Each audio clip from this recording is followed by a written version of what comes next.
Hey there, Stationeers, and welcome back to Mimas. You guys want to see something cool? We're gonna go surfing. What? There you go. That's not my jetpack, that's just the airflow in this corridor. We've got a bit of a wind tunnel thing going on. Whee!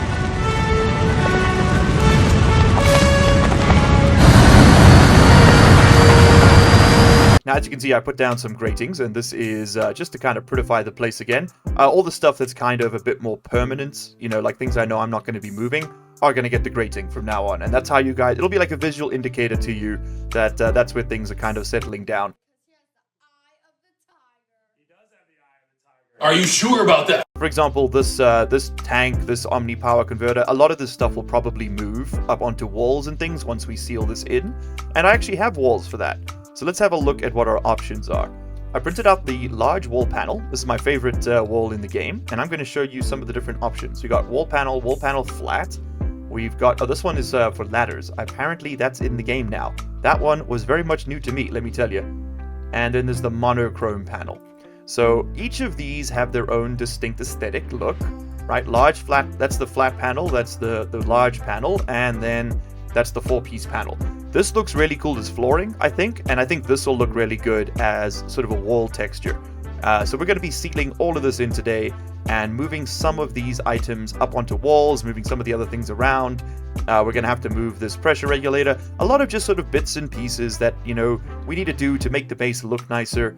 And while I would normally just time-lapse my way through all of this, I think I'm going to start showing more of it, because people have been asking for more episodes, but the only way I can reasonably do that is to do less in each episode. So that's what we're going to do. We're going to do specific tasks in more detail from now on. Let me know if you hate that idea or if you prefer the faster edits, and we'll come to some kind of compromise. Okay, cool. Enough jibber-jabber. Let's start welda-wabba.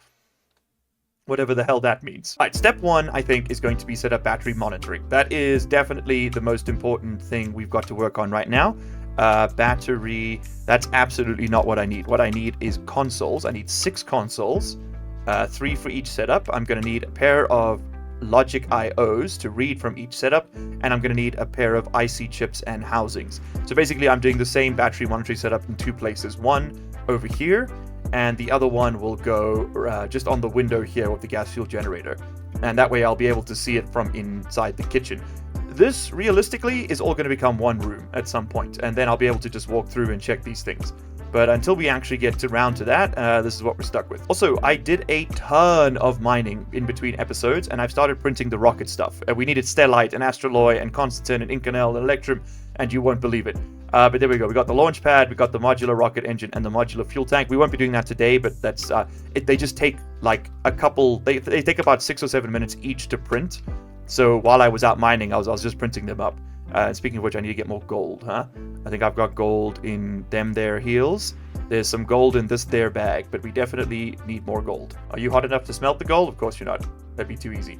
This waste pipe is getting very hot, 32 megapascals. It's a little scary. It's a little scary. How are our tanks doing?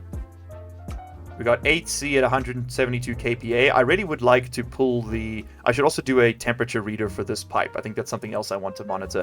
What have we got here? We've got 100... It's 800 Celsius, so maybe it's not quite time for that one just yet. Alright, well, we can start setting up this system before. This is the same one I used on Europa, so if you've seen that series, this will be familiar to you.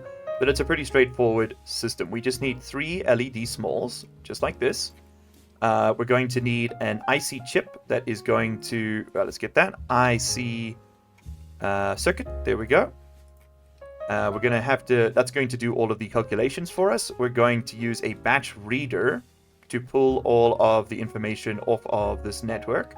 And I think I can fit one in right over there. We'll need some cable analyzers as well. To pull data off that green line, and then we'll need some IC housings to house the circuits. Let me go set it up on this side at the same time. Oh yes, and I've got a new toy. After slandering it in the previous episode, I built the spray gun, and it's actually pretty cool. Check this out. So we'll throw in a white spray can here. 4% should only give me 1 more frames worth of spray in, right? But if I go ahead and just hold down left click, you can see I can spray a bunch of stuff using a lot less paint, which I think is pretty damn cool. I mean, it's finished now because I sprayed a bunch of stuff, but you get the idea. I think that's a pretty big change. It doesn't take a battery either, which is, that's nice. All right, let's go get those IC circuits, print the housings, get the cable analyzers, and we're going. I know this is going to drive people crazy, and I'm going to forget to fix it, so we'll make this all gray again. Don't panic. There you go. Much more efficient use of paint. Saves me like 2 iron. Whoa, where would we be without it? Okay, so we've got to connect up to this green line. That's what's going to feed the batteries after all. I'd like to have the displays on this window, which means we need to bring that cable over here. There is my console. So we'll have our 3 readouts here. So this is, I think it's percentage, then the actual wattage, and then the number of minutes of power you've got left on your system. So we will have to rename all of these, as we know with logic circuits by now, and then wire them all up. Our batch reader, I think we can fit over here. Well, if we pull these cables up and have this go along the top rather than through the side, I think we'll have a much better time of it. So let's put this over here. That's a batch writer. Absolutely not what I'm looking for. Batch reader. There we go, because we need to read from all of the batteries simultaneously. And then we could just move this cable, I think. Okay, there we go. Cool. That's all been moved over. So now we should be able to run the green lad in this space over here. And I'm going to do just that. I hate that it kind of looks a bit jank, but it is what it is, my dudes. There we go. We can fit the cable analyzer in here somewhere, maybe. I'm going to have to do that, and then also hit him with one of these, and then one of those, and we should be all good. Okay. And we're going to have to get the cable analyzer in here somewhere. That's also going to have an IC housing, which realistically we are going to have to put over here. And if I had to guess, it's going to be a bit of a tight fit. Or we could put that up on the wall so it's easier to get to. Yeah, that might be the plan. Okay. Looks a little bit jank right now, but it's going to look even worse when it's done. And you, sir, need to be a batch reader, not a writer. Batch reader. There we go. I think the real cost you pay for not using the IC circuits is all the damn cabling you got to spend, man. You seeing this? This is ridiculous. Okay, so we can fit that right over there. And then I hope I can splice this in. We'll find out shortly. I totally can. I'm a genius. All right, nice. So that's going to be the cable housing. Oh, sorry, the cable analyzer done. We are going to have to name all of this, of course. So that's going to read the data on the network. This is going to read the ratio from the batteries. This is going to display the stuff. And then we just need the IC housing to do the code. Just because the coding this with logic chips is actually just going to be hell. And no, I refuse. I'm not doing all that maths using compare units. I don't have enough walls, I don't think. Now, this script I'm going to be using, I will link down in the description. Of course, this comes from Satamo De Beer, fantastic Stationeers content creator. If you haven't seen his tutorials, you should go watch them. He's the guy who taught me Stationeers in the first place. Okay, so we're going to go ahead, put that there. We're going to import. Oh, no, sorry. We're going to edit. We're going to go to our library. We're going to go to the SDB compact power display. Thank you, Satamo De Beers. Very cool. So we need to put D0 to the batch reader. D1 is our cable analyzer. And is it this? And then I think we need to set the pins to the various screens. Let me just pull up the workshop page. Hold on, give me a second here. So D0, batch reader. D1, cable analyzer. D3, 4, and 5 are the various LED displays. Okay, I can make that work. I read it correctly. Aren't you proud of me, Mom? All right, perfect. It wasn't in that screen. Sorry, I was reading the Steam Workshop. So we're going to export the code to this chip. We've now got 1240 bytes of data. Let's go ahead and grab this. So you, Mr. Batch Reader, you are going to read from the station battery larges. Of course, this does technically mean that we don't know what's in this little battery, but I don't really care. He's just kind of hanging out. You know, he's not doing too much important. The variable we want to read is the ratio, which is kind of like the percentage of fill to not fill. And the method we're going to read is the average. So the average average charge across all of those devices. Then D0 is going to be set to the batch reader, which is the battery batch reader, power batch reader, that one. You are going to read the cable analyzer on pin number 1 here. So that's going to be our battery analyzer. And then we're going to output to power percentage, power draw, and power remaining. So take me to a lot of area power control as well. Power percentage, power draw, and power remaining. Okay, so let's turn you on. We're getting a ratio of 20, so we've got 20% in the batteries. And voila, there we go. We can see we've got 34 minutes of charge remaining. We've currently got a draw of 3.5 kilowatts. And yeah, it's a bit of a bad time. Okay, cool. But now we know for certain, without having to fly all the way over here and look. So let's go ahead and get the other chip programmed. The code's already loaded, so we just got to hit export. Thank you. Close that up and put that in our pocket. I said close that up. I said close that up. Oh, you listen here, you piece of garbage. There we go. Get in my butt.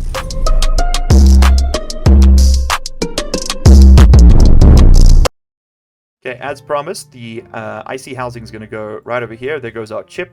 And now we set this one up in the exact same way. So we need the cable analyzer first, which I have made space for right over here. And I need to rename all of this. Well, actually, I don't think we need two of these, do we? Like, we could just use the other one. Yeah, I'll leave that there for the aesthetics. Why not? But you... Or actually, hold on, I'm thinking about it. I don't need this or this. Okay, let's save some cabling here. Because I can just read off the other one. It's all on the same network. After all, that should work, right? Power batch reader.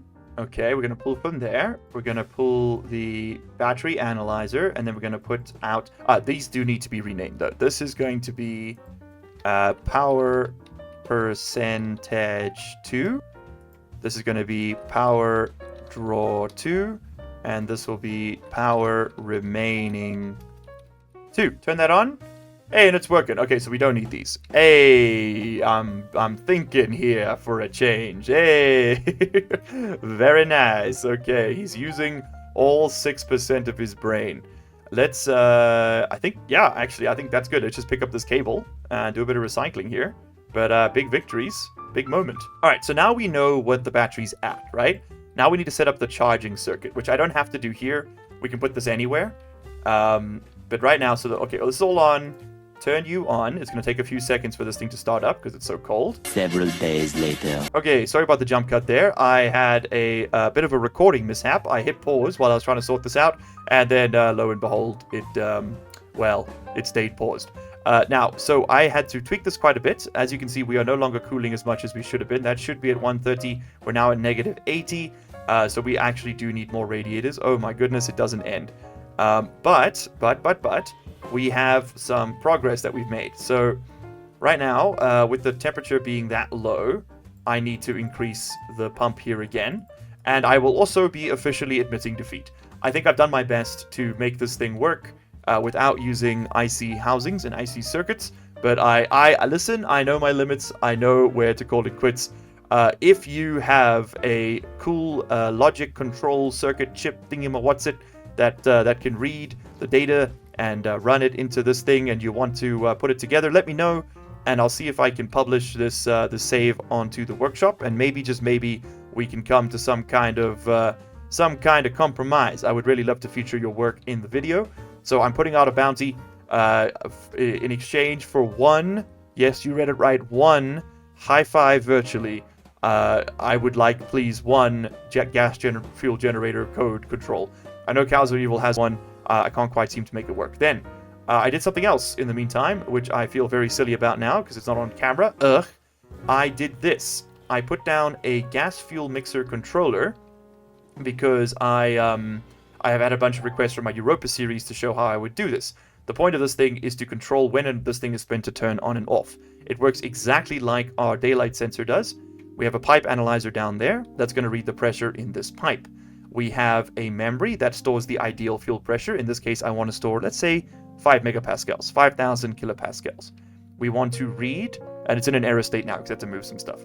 We want to read the fuel pressure analyzer. That's that guy. And we want to read the variable of pressure. We then take that variable and we compare it, just like we've done before. We compare that value, check if it's less than the ideal value. If it is, this will put out a 1, and then this thing writes that 1 to the fuel mixer. You've seen it all before, you know how it's done. We take the value from fuel compare, which is this thing, we output to the fuel mixer, and we output the variable on. And that's, of course, when it reads a 0, it'll turn it off. Alright, so that is going to work, and yes, as you can see, it is turning on, and it's going to run until we are out of nitrous, which we are. Oopsie. Oh well, sucks to suck. But let's go ahead and put all this back together, and then I think we're going to put a wall on everything. It has come to my attention that I am a hungry, hungry hippo. We'll get to that in a second. I first just want to deal with the waste tank. Let's get that siphoned out. Thank you. I definitely need to set up a thing where I could do that indoors. And then I need to move all of this, right? The waste tank needs to go up on the wall. The oxygen tank needs to go up on a wall. This will probably get buried underground, but I kind of like having it up there. I think it looks neat. So let's set up some walls. I decided, like I said at the start, we're going to use the large panel wall. I just think that looks a bit cooler. Let me just make sure that is the right one. It is. And we're going to put down a whole bunch of large panel walls. And I'm thinking, you know what? I think I'm still going to color code it. So we'll have orange where the fuel stuff is, and we'll have, I don't even know, we'll have red and green where the oh man, there's so many options. We could make this a door, so we could get back there a bit more easily. Maybe that's a good idea.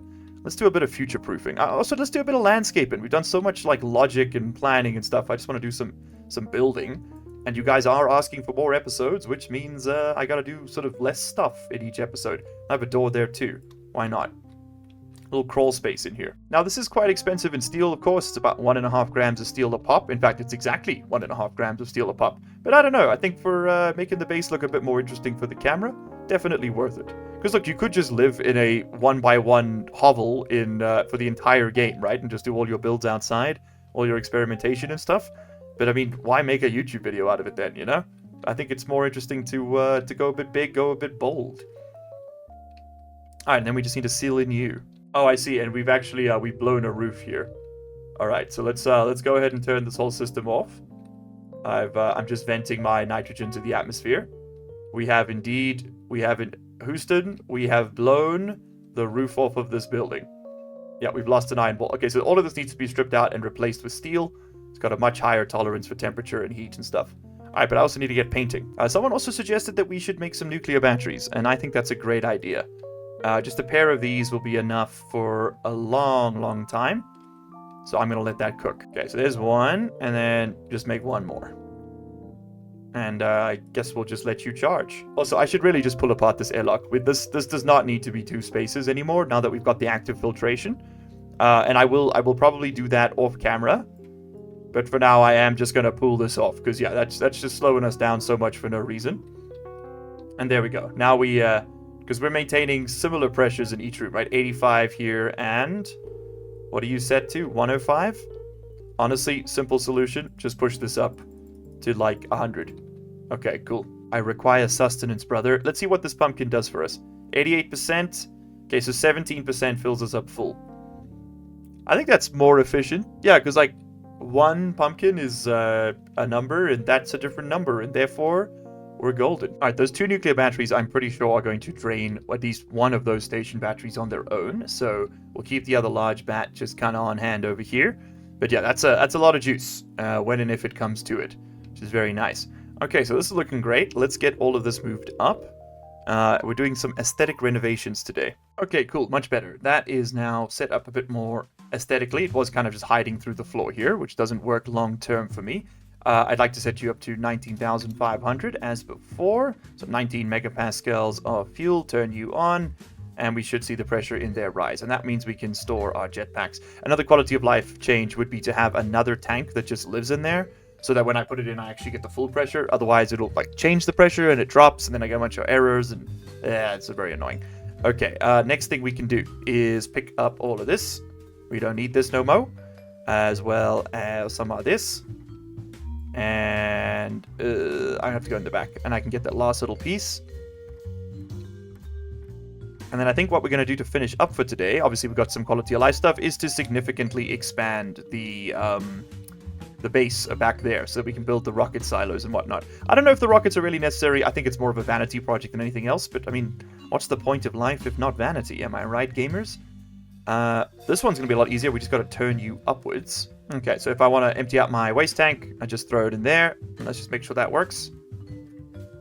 Yes, it does. Alright, then the same for oxygen. Okay, whew, what a process. My god. But there we go. That's done. That's done. There we go. This is great. is great. People, by the way, were asking me. I can't paint that yet. It's white. People were asking me why my mic sounds so reverby at the moment, and it's actually just the way I sound.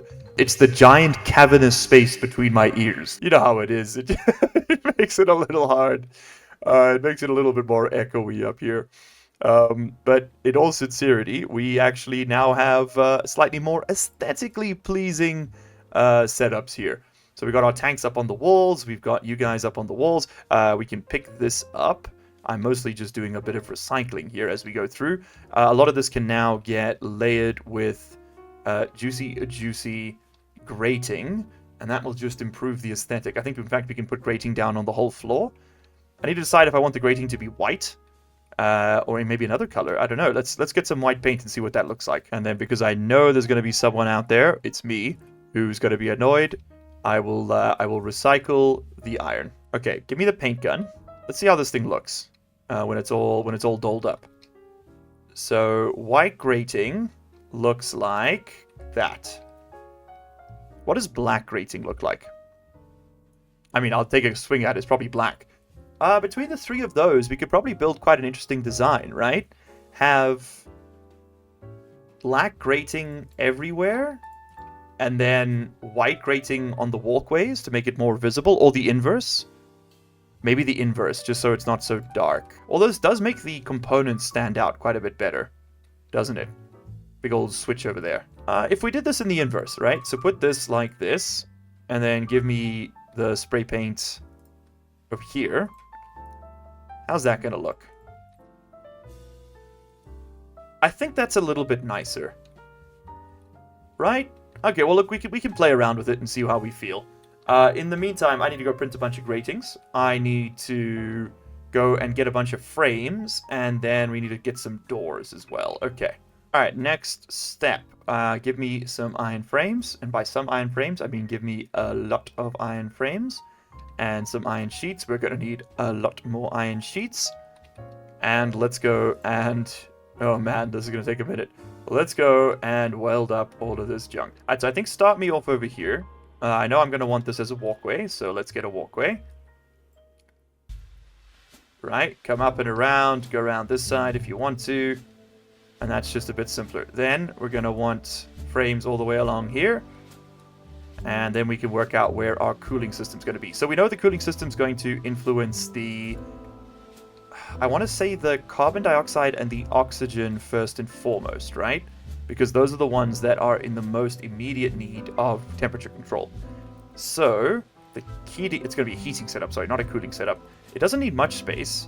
And we only have to heat one of them because they share temperature with the heat exchanger. So I think realistically I need a couple more frames, and we can use this space here for that purpose. It'll be some pipe heaters and all that, but it shouldn't be too involved. To save on time and resources for the moment, I'm just going to do these as a single weld. I think in fact I should probably... I don't need to airtight all of this until I'm certain that we're going to be sealing it in. I'm still not sure that it's even necessary. If it was on a colder planet, yeah, for sure. But with just the vacuum of space, right, we don't lose temperature, really. I mean, I guess there's a tiny bit of radiation, but that's it. For the most part, it's kind of just chilling. And it just does look a lot better when it's double welded. Ah, aesthetics. Once again, you tempt me. Hey, look, there's our nuclear battery. Okay, very cool. Put that one in there, and then put the other one in there to keep charging it. We're actually still okay, surprisingly. We're still okay for power. But I think we need to start being a bit more conservative again, now that the base has expanded so much, and we'll just turn things off when we're not using them. Alright, very nice. Okay, we've got some access to here. We can now access the oxygen pipe, and I think because we're going to be crushing oxygen, it'll always be at higher pressure. I think we're going to do our primary cooling on the oxygen. Oh, that's right, the primary heating every time, and the heating logic on the oxygen pipe. And again, I'm going to use the regular chips to do this, just so it's a bit more accessible for beginners. But I mean, listen, I fully admit defeat when it comes to the the gas fuel generator. Please, if you love me, please just send me a workable code. I give up, man. That thing is is definitely a beast I have not yet fully tamed. Okay, lovely. There we go. Here comes our oxygen pipe out the door. We can close you off. Never want to see you again. And we can now do our heating setup over here. Now, the simplest way to do this is to just put down a bunch of pipe heaters, dump heat into the gas until it reaches the temperature we want, and then, be happy. But we do have access to other sources of heat, right? We've got the gas fuel generator's exhaust. We've got the furnace's exhaust. We've got a whole bunch of other stuff, but I'm going to put down the simplest solution. We can consider this our backup first, and then we will put down more eco-friendly solutions as we go. I'm going to do this fairly slowly, just try and keep the draw down. These pull 1 kilowatt each, I think. Let's just have a look here. Pipe heater gas pulls 10 watts. No, that can't possibly be right. I feel like it pulls a lot more than 10 watts. I think that's depending on its usage. Although this thing only did pull 5 watts, right, in the end. So maybe I don't know what I'm talking about. We're still at 4 kilowatts of draw, and that's mostly just the gas fuel generators and stuff. But we do have, not the gas fuel generators, sorry, the grow lights and whatnot. Oh, shit, well, I've got 7 of these now, so we got 8. I guess we're using 8. Alright, then I also need another pipe analyzer, although, let's be honest, I may have printed a few too many of those to begin with. Right over there. And we need to go and set up some heaters and pipes. Alright, so how are we going to do this? It's going to be the exact same system we've used 100 times before. We'll have an analyzer that checks the current temperature of the pipe. We'll have some memory that tells us the temperature we want it to be. And then we'll have a batch writer that we'll do a comparison on it. And we'll have a batch writer that tells these heaters to turn off or on again. Basically, that's the gist. So let's put them up in, I think they have to be one space because of the power cabling. So we'll put them up in rows like this. If we've got 8, let's just use 8. So 1, 2, 3, 4. 1, 2, 3, 4. Okay. Of course, this wouldn't be a largely unemployed video if there wasn't an unnecessary amount of crayons. That's not a crayon. Oh, that is a crayon. I need the crayon pack. Thank you. Much better. Now you are going to go... I need to wire data and I need to wire power, but that'll be the same thing for us. Do it like this, and we'll do it like this. And I think I honestly want to run this on heavy cable just to be safe. I think that is the correct play. So I need to go and get heavy cable printing until I run out of resources. Okay, bueno. Actually, I think I have a bunch of cable coil still chilling here. I do! Look at that foresight. Oh my goodness. Alright, now, a little bit of a scary thought, actually, is that we might be close to maxing out the draw on this green cable. We might have to start putting down large-scale transformers, which are very expensive, and I'd rather not have to do. Give me a quick cable analyzer right over here. What is the power draw on this? It is 5 kilowatts. Potential 33, though. Cable, coil, heavy. What can they draw? They can safely transmit up to 100 kilowatts. Oh, we're chilling then, man. We chilling. Nothing to stress about. Oh, we're only 30% of the way to blowing ourselves up. Hey, man, that's a lot better than I normally am, that's for sure. Okay, so we'll do all of our maths and whatnotties over... I mean, I guess we could just do it over here, right? So let's do we'll have a comparison node over there. And of course, you know where this is going. We will need a memory, and we will need a pair of readers. So one is going to be a reader, plain and simple. We've seen them 1,000 times. And the other one is going to be a batch writer. And honestly, you know what? I'm looking at all this now, and I'm thinking, why don't we just put this up on a wall rather than have it on the floor here? Because then we could put it like in a little closet. Yeah. Let's start building more permanent structures. Otherwise, I'm gonna have to move all this in the future. So give me some walls. Give me some steel sheets. And it's already white. Nice. 1, 2, 3, 4. Okay, so that's that. And give me these. And we'll do it the same way. So we'll have the power switch on this side. I think we're gonna do the logic on this wall. Okay, Mr. Batch Writer, you're gonna go there. Mr. Logic Reader, you're gonna go... put you right over there. And then Mr. Unit Compare, you can go over here. Okay, and I think I'm actually gonna put an area power controller here. For the same reason as I've done a million times before. Actually, this should really not be green. This should definitely just be a red cable. because I don't want to plug other things into this. This is going to be its own isolated network. There we go. That's kind of what I'm treating the red cables as meaning. It's like, see red, you're dead. Okay, I think everybody's wired up to everybody else. I'm going to take the opportunity now to set up the APC as well. Let's go to get that. They are fairly cheap, and also gives us use for some of those extra large batteries we've got lying around. Give me a power kit. Please don't make... I think it takes gold, doesn't it? I don't think I'm going to have enough. Oh, it doesn't take gold. It takes solder. Oh, salvation. Thank you. Thank you. This will probably have a roof on it. So it could go up on the roof, which means this could go like here. Maybe something like that. And for now, that might work, because then we can bring... Yeah, we can bring green power along the floor over here, up into this space, along and across. Yeah. Okay, so you're going to live right over there. Okay, cool. Wires are all linked up. We're feeling smart. We're feeling cool. There we go. That is connected. Hell yeah. We've now got a green line running from the main batteries all the way through this room, up on the roof, under the roof, into here. I love having this little utility space. It's so cool. We're going to be doing the same thing over here. We'll be just putting down a second wall over there, which will hopefully seal in the flavor on this side. In fact, maybe we might even just do frames. Might even just do frames. Like so.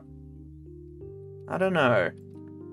And this could be a room. I don't know. I'll let you guys decide. Should this be framed up, or should this be like a little... Oh, we could have this be a little corridor. That could also work. Okay. Give me your directorial hints in the comments. I'd love to hear what you guys want to see. All right, but enough dilly-dallying. We can indeed turn these things on. Can this thing get turned on? Yes, it can. So we are going to now set up a whole bunch of... Oh my god, it's going to be a bit of a process. Actually, you know what I want to see as well? I would like to know what the power draw is on this point. So let me get that cable analyzer. We'll need another console. We could do it properly, quote unquote, in the future. For now, I'll just stick this over here. Just so I know what my power draw is when I've got this turned on. Right? Put that right over there. Because we can set up like logic for it to read the data, or I could just, look at that. Right now it's 50 watts. This thing takes 50 watts? How much does this take? Yeah, 1.6 kilowatts. I didn't think that was 10 watts. I was pretty sure it was a lot more. Okay, so this is going to pull 8 kilowatts when it's on. Ouch. Okay, this is going to be our oxygen heater batch writer. You are going to be the oxygen temp control reader. Or just the oxygen temp reader, honestly. Read the temperature of the oxygen. And then you are going to be our oxygen temp control compare. Okay. Very nice. So the memory we want to set here, we want a temperature in Kelvin of, what's a nice, like 25, I think? 25 C to Kelvin. Sorry, give me Google. Let me get this. 298. So let's just say 300. 27 C. Well, that's a bit warm. You know what? It's fine. It's fine. 27 C. That's the goal, right? We're going to do the basics here. Maybe we should put it a bit of a, like a failsafe that reads the battery level as well. And it's like, hey, the batteries are less than 30%. Don't heat the gas, but... screw it. Let's just burn this place to the ground. All right, take me over here. Light it up. So, reader, you're going to take in data from the pipe analyzer, which needs to be renamed. Okay, and you're going to read the variable temperature. Turn it on. Bang. Boom. Done. Right, temperature is currently 282 Kelvin. We're not that far off. 18 C off. Okay. You, Mr. Batch Writer, not yet. Mr. Compare Unit, you are going to take the data from the reader. We've done this 1,000 times. We're going to check if it is less than the ideal amount, which is this one. There we go. And then we're going to take and write that to all of the pipe heaters. There we go. Variable will be on. Turn you on. Oh, let's do this sequentially, right? Turn you on. State of 1. Turn you on. Pipe heaters are on. Okay, and my current draw here is 8 kilowatts. God. Alright, well, that is, that's a little scary. How long can the batteries handle this kind of draw? 20 minutes. Honestly, this is better than I thought. So our pipe is heating up. We're at 11C. It is climbing. All right, I don't know. I don't think it'll take 20 minutes to get there. So we'll probably use about a half of what the batteries have got left in them to get this up there. It's 2.14 megapascals on a truly gigantic network. I mean, that's 10,000 kilomoles of oxygen. And we also, I mean, remember, we're not just heating the oxygen up with this, we're also heating up the CO2 that we generated, which is a, significantly lower pressure, but you can see its temperature is also rising because it is so much lower pressure than this, it will pretty much instantaneously match up. I mean, it was only, what, like a half C difference? Yeah, no, it's working really, really well. We could add some more of these heat exchangers if we want to speed up that convection rate. But I think I'm pretty happy with where we're at today.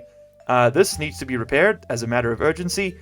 We've got lots of colors in the base now, and we've got ourselves the foundation of some gas temperature control, which, remember, because we're pumping this gas into the greenhouses, is also greenhouse temperature control, right? So that one system controls the temperature in our entire base, because our base temperature is dictated by the gas temperature in that space. Pretty nifty, I think. Anyway, guys, that is all I have time for today. Master and I have places to be, people to see, electricity to lose, and I will see you all in the next one. Bye-bye. You're cool. We're happy. Bye-bye. Oh, much better. Okay, I know I just said goodbye. I couldn't leave it like that. We had to have some screens, right? Goal temperature is 27C. That's just the sign. I just said that with the labeler.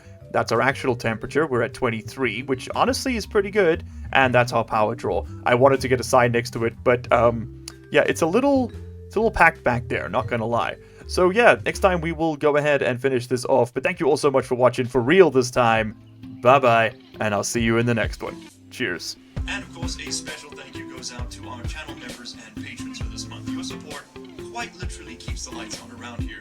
Guarantor Road, Moneyman1, Grey Jinx, Frickin' Friendly Beaver, Lunar Shots, Wrath of Baruch, Ragnar Skull Crew, Yan the Pan, Big Bird G, Sleep Deprived Sam, LCCMD, Henrik Ebert, Depoyo44, Wedgie FRG, Rivo, LCG Canyon Sahar, Kelly Ananas, Adachi, Alan O'Selahair, Old Man Tater, Knee Cruncher, Riley David, The Senate, Couch Potato, King of Hell, Mel Roman, Charlie Weber, Mermix, and Officer C4. You guys all rock.